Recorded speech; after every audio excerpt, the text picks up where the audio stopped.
Brown nagdadala ng bola lamang ng dalawang violet. Tumirang Brown ng 3 point. Pumasok, panalo pa ang Brown, panalo pa! Ito po yung laban ng Violet tsaka Brown. 40 seconds remaining na lang, lamang ng 6 ang Violet. Na-foul nila dito si Masalonga. Free shots. Pumasok, 4 na lang lamang. Traveling pa dito ang Violet. Sayang, 15 seconds. Tumira agad si Masalonga na naman ng 3 point. Ayun, isa na lang hinahabol. Pinaul nila si Charles. Kailangan may pasok tong dalawa. Unang pasok, pasok. Pangalawa, sumablay, sayang. Si Masalonga na naman. Kailangan nito, kasi swerte ito. Kailangan nilang harangin. Nakatira pa. Nako, 3 point. Pumasok.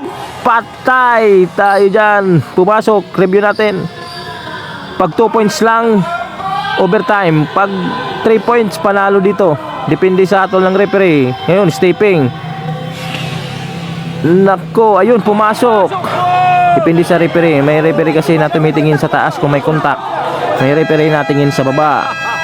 Tingnan natin hatol kung mayroong hatol ng referee. Ayan, 2 points lang daw, sabi ng Violet. Napakagandang laban.